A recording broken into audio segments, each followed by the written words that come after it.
The Galactic Council's elite had heard about humanity for years, an obscure species on a small, isolated planet. When the Council's intelligence picked up signs of human weapons technology, they were perplexed. Reports indicated that Earth was still using ballistic projectiles, kinetic impact weapons, and explosive devices that were centuries, if not millennia, behind in sophistication compared to other civilizations. To the Council, it seemed impossible that a species capable of space exploration would rely on such relics. However, this curiosity eventually turned to disdain, and the Council marked Earth as an easy target, ripe for subjugation and in need of galactic civilization. Upon sending a fleet to Earth, the Council's leaders were confident. They viewed Earth as an unchallenging conquest, a minor show of force that would bring humanity into the fold with minimal resistance. When the fleet arrived in orbit, alien reconnaissance teams began their scans, confirming that Earth's defensive capabilities were laughably archaic. They noted missiles, cannons, and even projectile firearms, a primitive arsenal in their eyes. The Council commanders shared a sense of smug amusement.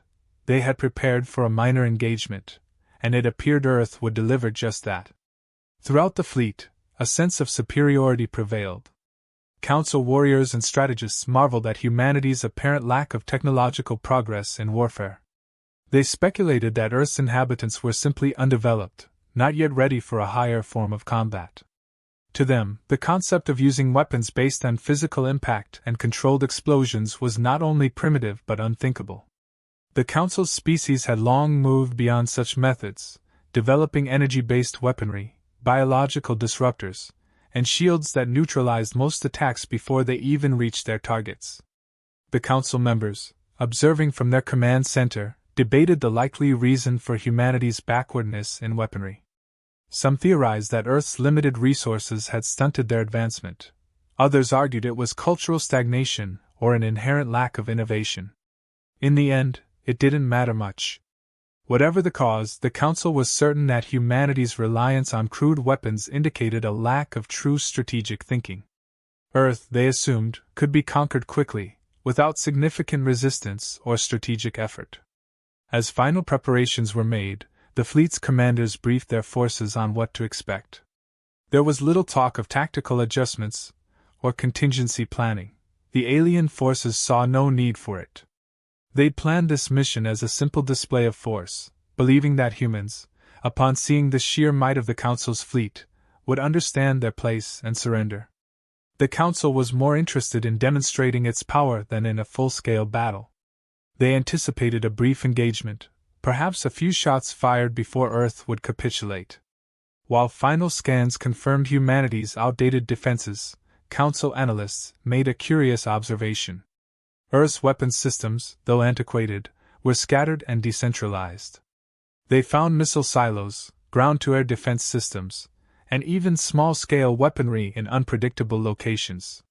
What they dismissed as a chaotic mess of randomly placed defenses was, in reality, Earth's first layer of strategy, an approach optimized for a planet that had faced countless conflicts, natural disasters, and the need for quick mobilization. But to the Council, it seemed amateurish and poorly organized. Some alien officers remarked on the apparent recklessness of humanity's defenses, amused at the lack of the structured, advanced systems they were accustomed to. Earth's defenses seemed erratic and unsophisticated, built from scrap metal and improvised components rather than the sleek and refined technology of the Council's armaments. Commanders prepared their forces with an almost casual attitude, certain that any resistance they faced would be brief and easy to neutralize. They anticipated a quick, clean operation, with Earth's submission all but guaranteed. This overconfidence permeated their ranks as the fleet drew closer to Earth's atmosphere. Messages between commanders reflected a tone of casual indifference, almost mockery, at the task ahead. Several officers even took bets on how long it would take Earth's leaders to issue a formal surrender. No one expected a real fight. They had brought their lowest-tier weaponry, assuming it would suffice against such a basic and poorly equipped world. The idea of humanity actually posing a threat was simply inconceivable to them. From a tactical standpoint, the Council's leaders felt secure in their assumptions. Their shielded ships were equipped to withstand intense energy-based attacks, capable of countering any technologically advanced species in the galaxy. They had prepared for sophisticated defenses but had no expectation that Earth's arsenal would involve anything more than outdated metal projectiles or crude explosives. They simply didn't anticipate that such primitive technology could challenge their high-tech defenses. This dismissal of humanity's capabilities became an unquestioned consensus. As the fleet's operations commenced, Council commanders assumed that the battle would be a one-sided demonstration. Alien forces prepared to land with minimal precautions, believing Earth's defenses would offer, at most, a token resistance. There was no thought of adaptation or flexibility.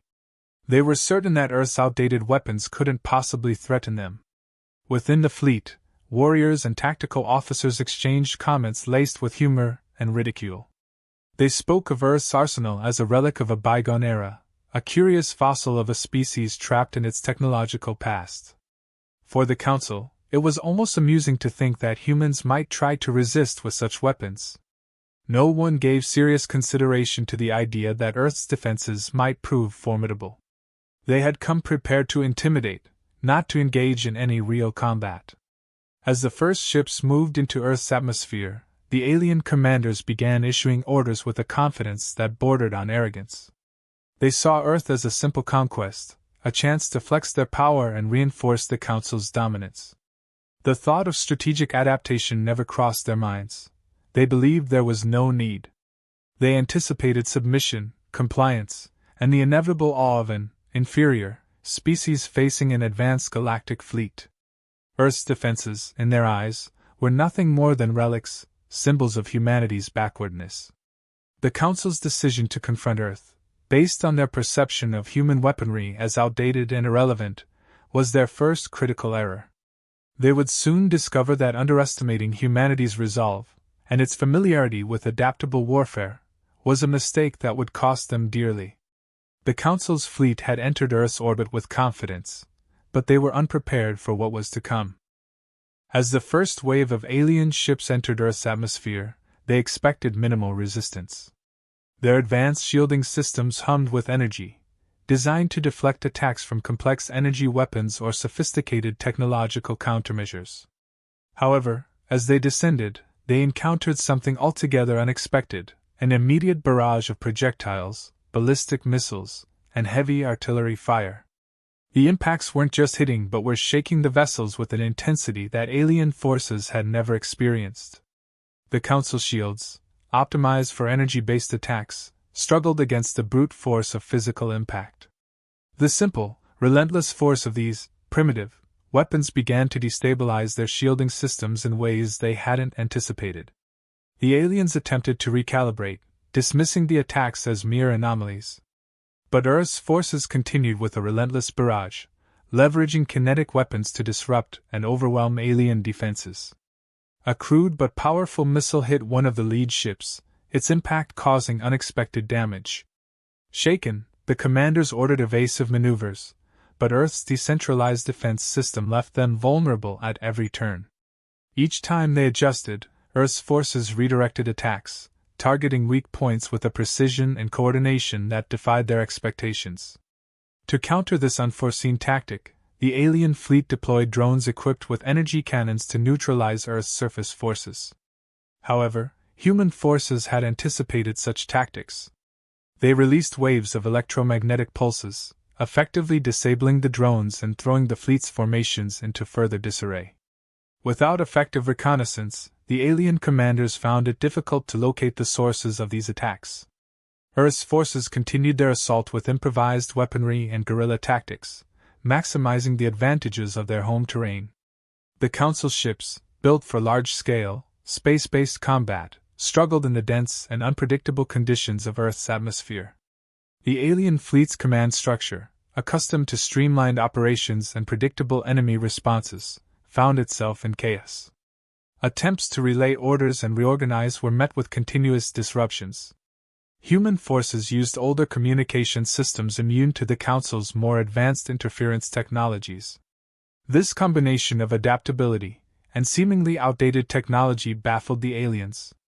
Every move they made was countered by human ingenuity, which leveraged unconventional strategies the Council's commanders had never encountered. Alien troops, facing attacks from all directions, began to experience logistical and psychological strain. They hadn't expected a prolonged conflict or an opponent with such resourceful methods. The damage was becoming evident. Earth's defenses, while rudimentary by the Council's standards, were causing serious harm. Alien shield technology, designed for precision and optimized against energy attacks, proved inadequate against Earth's constant barrage of kinetic strikes. Human forces used even the smallest of openings to unleash focused attacks, slowly chipping away at the once impenetrable alien shields. When an Earth-based missile penetrated a key flagship's defenses, causing a critical breach, the alien commanders were forced to admit that they had severely underestimated their opponent. Recognizing the need for a more flexible approach, the Council's fleet attempted to adjust their tactics. They employed evasive maneuvers and adapted their formations, seeking to minimize exposure to Earth's attacks. Yet, even these maneuvers proved challenging in Earth's atmosphere, where human forces had crafted defensive positions and ambush points. Earth's ground forces executed attacks from hidden positions, creating an unrelenting rhythm of engagement. Alien forces found themselves navigating an unpredictable landscape, with Earth's defenders striking from locations they couldn't pinpoint in advance. The Council's fleet had never trained for such erratic and dynamic warfare. In a desperate attempt to regain control, alien commanders called in orbital strikes to eliminate key human positions. However, Earth's forces adapted once again. Using decoys, underground bunkers, and mobile platforms, they minimized losses and continued their counterattacks. This adaptability was unlike anything the Council had seen. Alien soldiers, highly trained but rigid in their approach, were unable to match the versatility of Earth's defenders. Alien forces were accustomed to dominance through superior technology, but Earth's forces exploited every limitation in their tactics and technology with devastating results. Humanity's use of unconventional weaponry intensified. Earth's forces introduced thermobaric explosives and high-impact projectiles, destabilizing alien ground units and damaging key installations. Every time the alien fleet thought they had adapted, humanity found another way to exploit their weaknesses. The Council's forces, expecting a straightforward display of dominance, were now trapped in a prolonged, costly engagement that threatened to become a full-scale retreat. Alien commanders, once dismissive, began to understand that Earth's tactics were not born out of lack of advancement, but rather a deep-seated understanding of their own strengths and limitations. The Council's high command, observing from orbit, was left in disbelief as the mission descended into chaos. Reports streamed in of ground units overwhelmed, ships disabled, and resources stretched beyond what the initial plan had accounted for. Alien commanders, who had once viewed Earth's technology as a relic of a primitive past, now saw it as an unpredictable force they hadn't prepared for. They had expected to subdue Earth in a matter of hours but found themselves locked in an engagement that exposed the vulnerabilities in their own tactics. Humanity's unconventional approach, honed over centuries of conflict and adaptation, had allowed Earth to stand against the Council's technologically superior fleet. Alien forces, trained for orderly and calculated battles, were unprepared for an enemy that leveraged both brute force and ingenuity in equal measure. The Council's shields, ships, and command protocols, all optimized for their kind of warfare, were rendered ineffective against Earth's relentless, adaptive assaults. Alien commanders, initially amused by humanity's outdated weaponry, were now confronted with the realization that these primitive systems carried an effectiveness that transcended technological sophistication. In that moment, the Council understood they had misjudged humanity. Earth's defenders had embraced a style of combat the Council couldn't match, an adaptable, resilient force unbound by rigid doctrines or dependency on overly complex technologies. The Council's forces, disoriented and faltering, faced a hard truth: Earth's outdated weapons were anything but primitive. They were a testament to a kind of tactical wisdom and tenacity that their own advanced systems had failed to anticipate. The alien commanders, shocked by Earth's ability to withstand their initial assault, quickly issued orders to recalibrate their approach. They attempted to adapt by switching their shield frequencies, deploying enhanced drone units, and using advanced analytical software to predict human attacks. They believed their systems, once properly adjusted, could neutralize the impact of Earth's weapons. However, these technological adaptations came with limitations. The Council's entire tactical foundation was based on the expectation of facing energy-based weapons and automated defenses, not Earth's blend of unpredictable kinetic assaults and manual tactics. Human forces observed the changes in the alien approach and responded with characteristic ingenuity. Rather than following any predictable strategy, they introduced new and unconventional methods, deploying a variety of handcrafted and makeshift weapons. Earth's defenders continued to exploit the unique strengths of their so-called outdated technology. Projectiles continued to barrage the alien shields, utilizing brute force in ways alien systems weren't designed to counter. Each adaptation the aliens made was matched with a new level of human creativity, leaving the alien commanders struggling to maintain a cohesive response. Earth's forces continued to press, making use of guerrilla tactics, hidden ambushes, and decentralized command structures that allowed for flexible responses. As alien units attempted to organize, Earth's forces scattered, reforming in unpredictable locations and launching attacks from new angles. The alien commanders, trying to apply advanced algorithms to anticipate human moves, found their predictions rendered useless. Earth's defenders, with their chaotic yet effective tactics, defied standard models and parameters. The aliens were frustrated by the fact that Earth's methods didn't align with any of their previous encounters. The Council's forces found themselves trapped in an unending cycle of counteracting one threat, only to face a new and different one immediately afterward. Council soldiers, trained for precision and structure, became demoralized under the relentless pressure of Earth's unorthodox strategies. Their tactics, optimized for single, high-stakes battles, struggled in the constant low-level skirmishes that Earth's forces had perfected. Human forces exploited their terrain advantage, with knowledge of every landscape and weather pattern, deploying traps that reduced alien efficiency and control.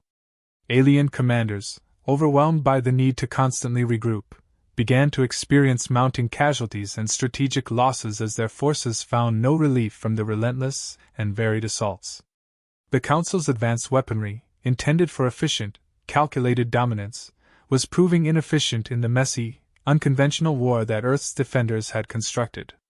Human forces used older but tested forms of warfare that required minimal power and maintenance, which continued to function seamlessly under conditions that were increasingly detrimental to the aliens. As Earth's forces continued to deploy EMPs, projectiles, and kinetic barriers, they exposed weaknesses in the alien drones and automated systems, causing communication failures that worsened the Council's response time. The alien commanders faced the sobering reality that their superiority in technology had not granted them the adaptability necessary to control this conflict. Every new approach attempted by the Council's fleet met with immediate and unexpected resistance. Alien commanders, trained to rely on automated systems, realized that their own dependence on predictable protocols had created blind spots. The Council's fleet was not accustomed to recalculating and adapting mid-battle without substantial preparation and resources. Earth's defenders, on the other hand, had long ago adapted to conditions where unpredictability was a way of life. The difference was stark. Humans thrived in the fluid, ever-shifting conditions of this battle, while the aliens struggled to keep up, each step hampered by their need for recalibration and analysis. Earth's forces continued to exploit even minor weaknesses in alien equipment. Noticing that alien sensors were vulnerable to interference, human engineers created crude but effective methods to jam communication channels. These tactics forced alien commanders to rely on limited data, which further eroded their control over the battlefield. With no centralized response available, alien units often acted without coordination, leaving them vulnerable to human attacks from unexpected directions. This fragmentation exposed the fundamental flaw in the Council's command structure. It was too rigid to handle the continuous and varied tactics deployed by Earth's defenders. The alien commanders began to realize they were losing both the psychological and tactical advantage. Every failed countermeasure weakened their credibility and left their soldiers demoralized. Earth's forces, resilient and encouraged by each small victory, showed no signs of fatigue. The Council's forces were unfamiliar with a species that not only resisted but seemed to thrive under pressure. Alien soldiers, unused to prolonged engagements, began to lose confidence in their leaders, sensing that they were now fighting an opponent that understood war in a way they did not. Council strategists, observing the unfolding disaster, faced the grim reality that they were outmatched by Earth's tactical flexibility. Their technological superiority was rendered useless against an enemy that adapted too quickly for traditional strategies to take effect. Each failed attempt to control the battlefield only served to widen the rift between the alien command and its forces. Soldiers began to act autonomously, further straining the Council's coordination. Alien commanders, struggling to prevent a full-scale retreat, were left grasping for solutions that had become increasingly futile. Finally, the Council's commanders came to understand that Earth's outdated weapons were more than a collection of relics. They were deliberately retained tools, suited perfectly to the strengths and strategies of their defenders. They realized that the diversity and resilience of Earth's arsenal reflected a profound grasp of warfare that went beyond sheer technological advancement. Earth's defenses, though lacking the refinement of alien weaponry, were purpose-built for the harsh realities of conflict. This comprehension, though belated, marked a critical shift in the Council's perception of Earth's capabilities. At that moment, the alien commanders recognized that their invasion had failed. Earth's forces had transformed what the Council had once dismissed as crude technology into an adaptable, unpredictable strategy that defied the aliens' complex systems. The Council's fleet, now battered and demoralized, faced the undeniable truth that Earth's weapons and tactics had exposed the limits of their own rigid methods. In retreat, alien forces bore witness to a level of resilience and strategic depth that left them questioning their assumptions about technological superiority. Earth had proven that adaptability, not mere advancement, was the true measure of strength in battle. The alien fleet, now battered and retreating, found itself grappling with the implications of its defeat. For the first time, the Council had encountered a civilization that had not only resisted but had done so with a level of ingenuity and adaptability that upended their entire understanding of warfare. Alien commanders, now viewing humanity through a different lens, were forced to confront uncomfortable truths about their own limitations. They had assumed technological superiority guaranteed victory, but Earth's defenders had exploited every conceivable weakness, proving that adaptability and resourcefulness were more valuable in this unpredictable theater of war. The Council's analysts, tasked with reporting back to their homeworld, were overwhelmed by the data they had gathered. Earth's defenders had used strategies and tactics that did not conform to any known patterns, undermining the Council's entire strategic framework. The human approach to combat had been fundamentally different. It was based on resilience, decentralized decision-making, and an acceptance of risk that alien forces had not anticipated. For the Council, this was not simply a tactical defeat but an ideological one. The alien leaders, who had never questioned their reliance on complex systems and automated strategies, now realized that such systems were a liability against a species prepared to exploit every vulnerability. As news of the defeat spread among the Council's territories, the impact was immediate and far-reaching.